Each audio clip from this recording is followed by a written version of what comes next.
Hello everybody, this is Jonathan with Party People Events. I wanted to share with you guys this packing list that I have created for our company and something that you really should be using for your own business. So I'm going to go top to bottom and I'm going to talk to you about how we use this, and we use this in a couple different ways. And then this thing will save you a lot of trouble to help you not forget things. So if you've listened to the video we have on the Google Calendar, you're going to know that we pull job folders for each of our jobs, and those job folders match the box that we're going to put all the balloons in. So there are 3 items up top. The first one is who creates the packing list. We like to have initials of the person who creates it. I like to have initials of the employee who pulls the job, which I'll get to in a minute. And then we have the number of the folder that this is going to go into, which corresponds to the box where all the goods are going to go. So the very top, when I'm doing these jobs, what I like to do is I like to deconstruct the job and build it in my head. And as I'm building it, everything that I'm going to use to build it, I start writing down. So I usually start with the hardware. So in this case, we have the bases that you're going to use. If you have multiple different types of bases, you can list it there, and you can add the quantity of how many you need. I use pipe and drape bases for almost everything. So I have regular ones, which is just a single, I think they're maybe 12-inch squares, maybe 18. But I have a single one, that would be a regular one. A medium one, we have some that are a little heavier, or we can double them up. Or I have a heavy one, which is like 70 pounds, and it's a monster. If you use lamps, you could do that. If you're going to use pool weights for like a pool job, this is where I would add it. Now, in our company specifically, if we're adding pipe and drape poles and crossbars, I will add those to this area as well, even though it doesn't say it. I will add them to this area also. If you are going to do helium, you're going to use weights of any kind. If you're just going to weight down a freestanding item or anything, you would put the type of weight. We use sand weights, we use cone weights. If you're making water weights or covering bricks, for us, those are the options. We put the color that we need and the quantity. Now, if you're doing columns, arches, anything that has framing or hardware inside of it, this is where you're going to write down the number that you need. So if you're making 2 5-foot columns with a 3-foot topper, for us, we would need 2 regular bases. So I'd put regular and I'd put 2. It's a 5-foot column. We use EMT, 1/2 inch. So I would put 2, the number 2 besides the 5-foot. And then for me, I like to circle when we get down into this area. When we get to this area with the poles, I will circle what we need so that they're not overlooked on an accident.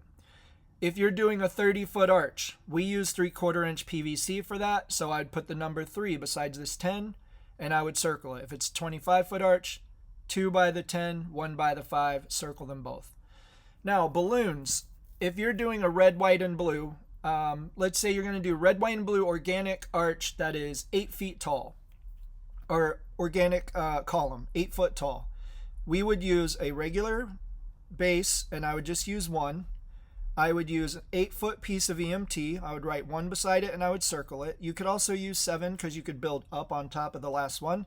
And then I would put the color red, and then white, and I abbreviate some of this stuff, and then blue. Now, if you're using blue, there's multiple options of blue, so let's just say royal blue. Then I put the number of bags in this spot right here. So if I'm using 5-inch balloons, how many bags do I need of each of those colors? And then how many bags of 11-inch balloons do I need of those colors? How many bags of 16 to 18-inch balloons, 24-inch, and you kind of get the picture. And then if you have others, like you need 160s or you need 360s or 6-inch Linkaloons, you could put what you need here and add your own stuff at the end. And then let's say on that organic column, you need to, you're supposed to add some silver starburst.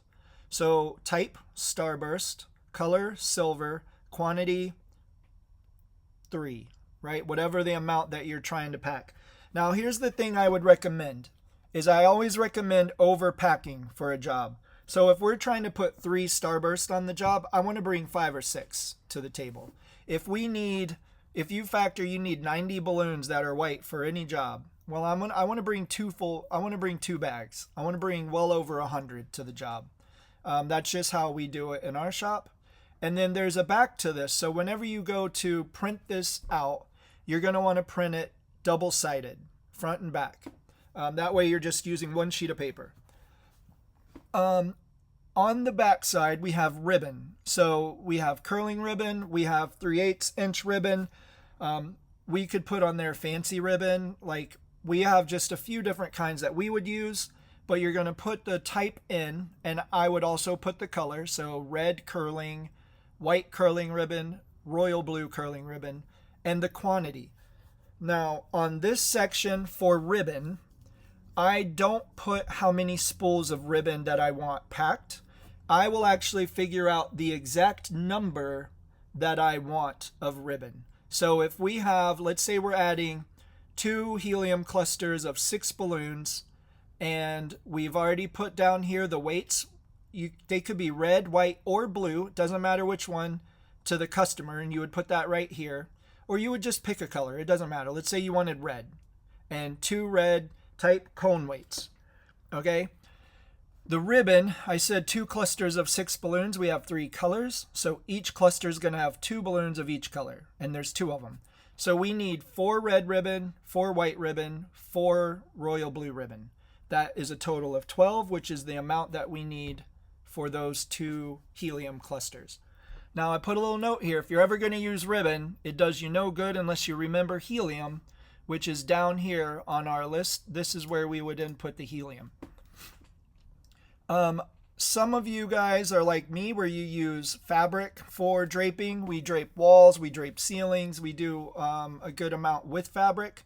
So the type of fabric you're going to use, the color you're going to use, and how much you need. I would put this in feet, or generally what I put is I just need all of the white sateen that I have, as an example. Okay, we do shimmer walls out of our shop. So we just want, I would put the color and the size. So I'd be 8x8 gold shimmer wall. And then I also, when you do have a shimmer wall, we always bring fans. So I would put those fans in here too, even though it's not technically a color. I would just put 5 fans or something of that nature. If you're using lights in your decor, you write down the type and the amount that you want. And then for the equipment, even if you're going to build stuff at home, it's a good idea to bring everything you need to do the job on site. You never know what's going to happen. Heaven forbid your entire job dies inside your transport vehicle.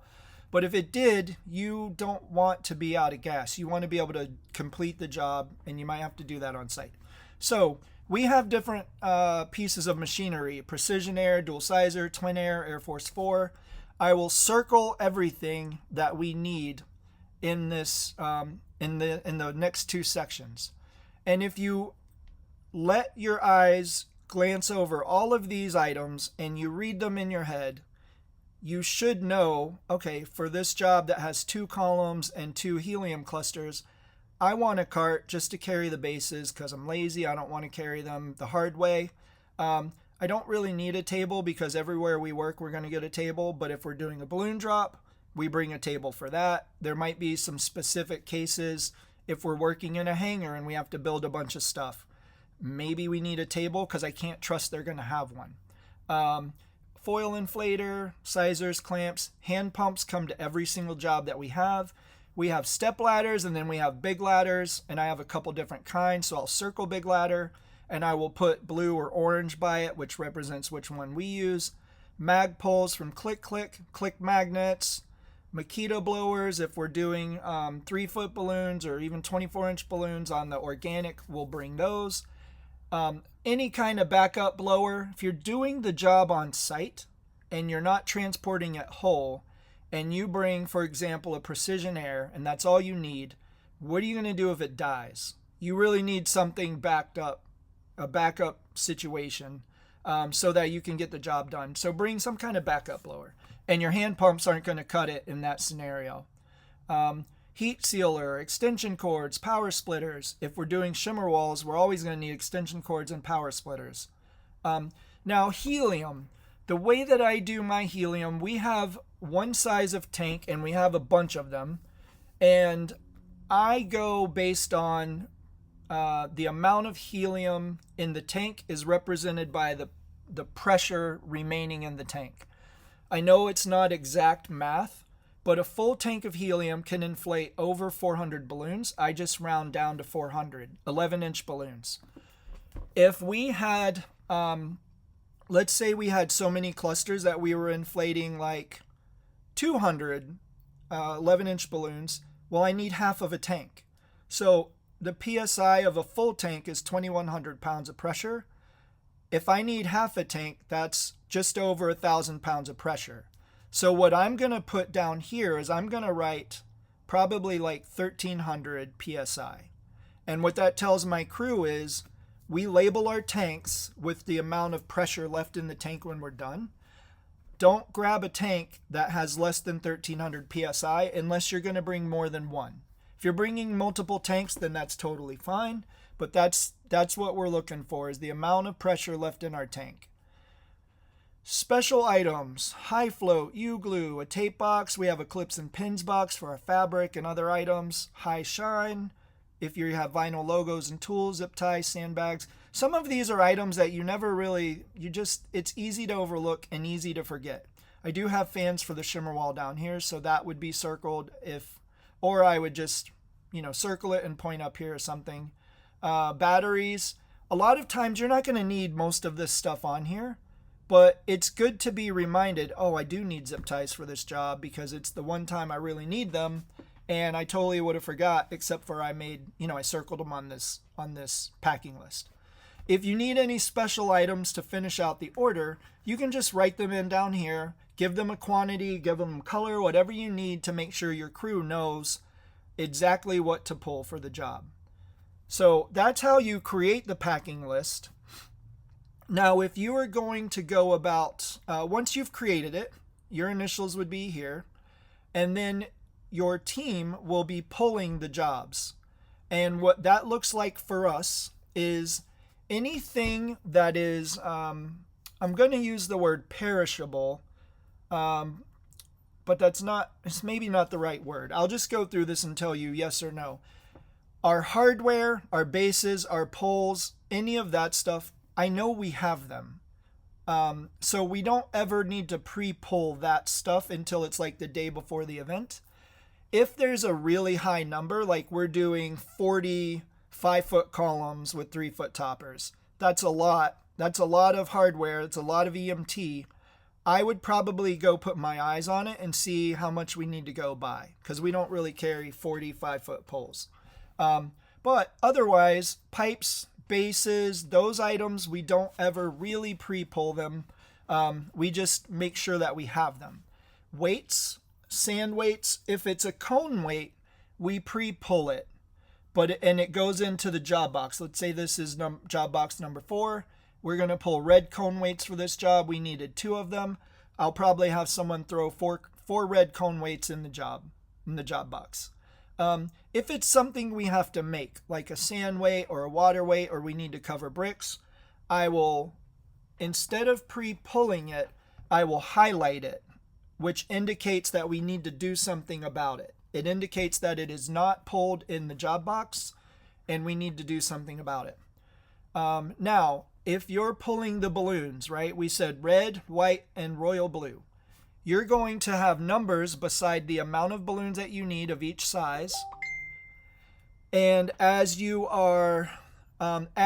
grab 2 bags of 5-inch white balloons, you're going to put a check mark by it, which means 2 bags of 5-inch white balloons are now in the job box.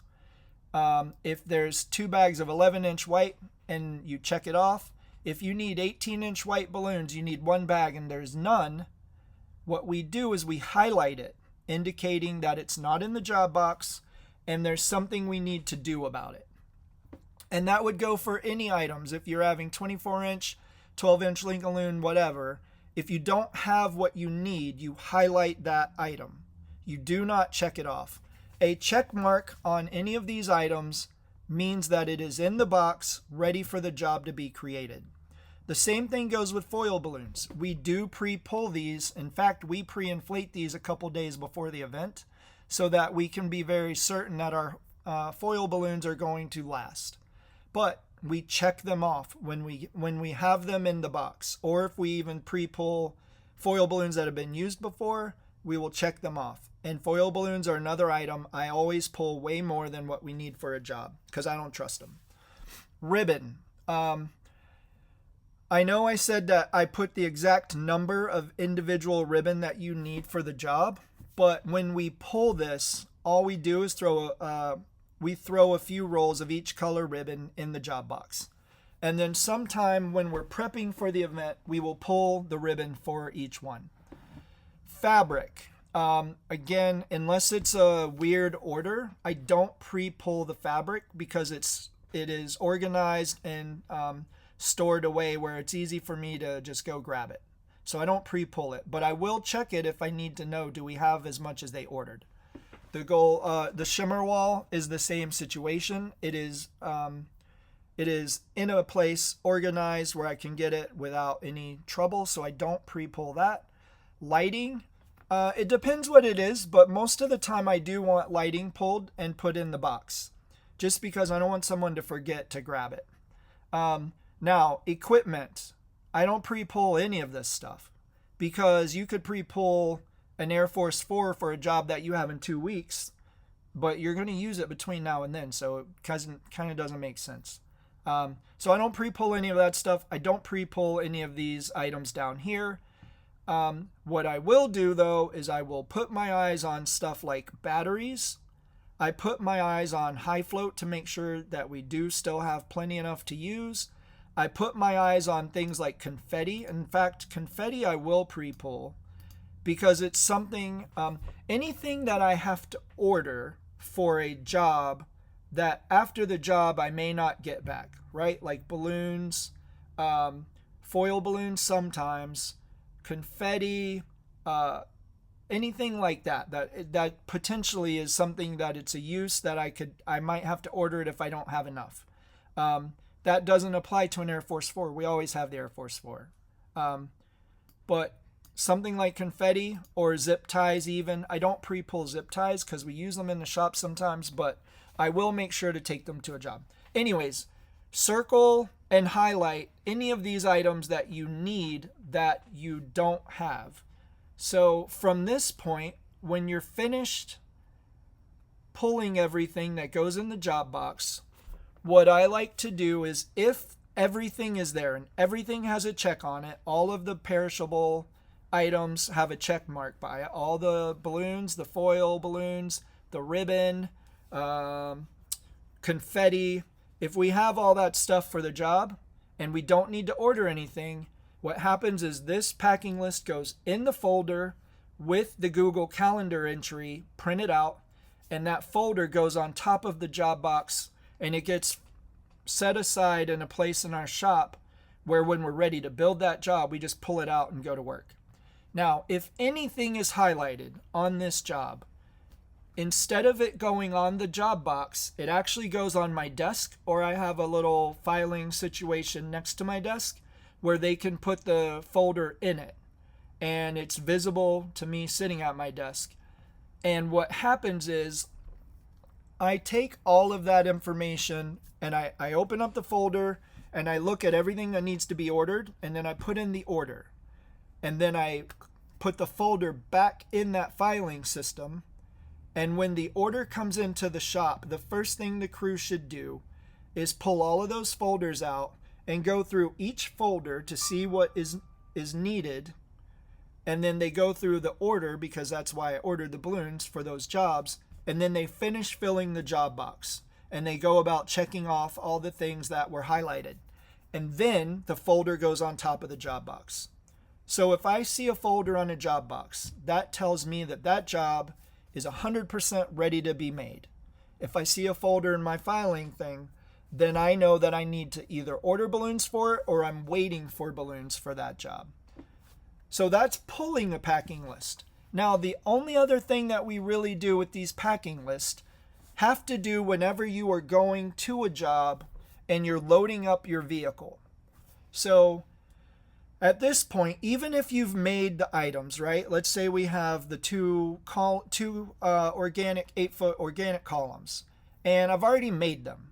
So I've used a lot of the balloons that were in the packing list. Not a big deal. I've already used these poles, and I've already got them attached to bases, or I'm going to put the bases and the poles together on site, whatever.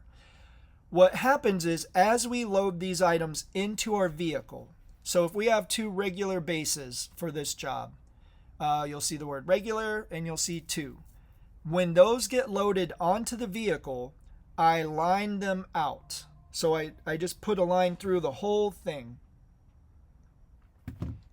If there are weights, I line them out when they go onto the vehicle.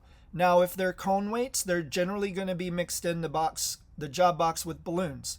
So what happens when that job box goes on the vehicle, I just put a slash through this whole area. And then I will put a line through the weights that have been added. EMT, I mean, you've already used it because you've pre-built the job. So when those columns go onto the job, I line it out. Foil balloons, if you had to add stars or a star burst, those generally are packed with the balloons. But sometimes we reuse and recycle our foil balloons. And if they're all in a big bag because they're kind of already inflated, at that point, when that bag goes into the van, I line it out. And you just keep working your way through your list, lining everything out. I highly recommend that you have one person in charge of working on your packing list. Because what could happen otherwise is everybody, if you have 2 or 3 people flying around your office, your shop, your house, whatever, and they're all loading stuff into the vehicle, you could overlook the fact somebody could line something out that they didn't actually put in there, and then you think you have it when really you don't. So one person should be in charge of the packing list and just lining everything out. And before you leave the shop or your house or wherever, you need to look at both sides of your page, and every single thing on this should be lined out all the way. So you should have nothing on here that is circled. You should have nothing on here that's highlighted that hasn't been lined out. Even if it's circled or highlighted, you line it out when it goes on your vehicle. And when you get that point done, you know your vehicle is ready to go to that job, and you have everything that you need because you've already created your packing list. You've already pulled the items for the job. You've probably already made part, if not all of the job, and you've put the items in the vehicle in case you have to do repairs or rebuild part of the job, or even if the client wants to add stuff onto the job on site, you're ready because you're bringing stuff that could help you accommodate that request. So that's how we use our packing list at Party People events, and hopefully this will help you, and hopefully this is something that you will use for yourself as well. So if you guys do use this and you start using it and you tweak it, make it your own, you're welcome to do that. We have this packing list on the Balloon Guild website for our subscribers. So if you're a subscriber, you should be able to get access to a Canva link for this so you could change it for yourself. And if you are not a subscriber, but you went to Balloon Boss Summit and you're seeing this through that, then you can just message me and I'll get you something you can edit and tweak this yourself. But this is a very valuable tool that we use for every single job that we've ever done. So I highly, highly recommend that you put some organization in your organization. All right, so hopefully you guys are going to get something out of this, and I look forward to hearing from you guys soon.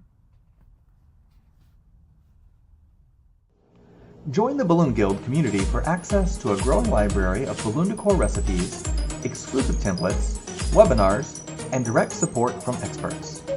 Benefit from special discounts, members-only events, skill development opportunities, and a say in future content to elevate your business and expertise in the balloon decor industry.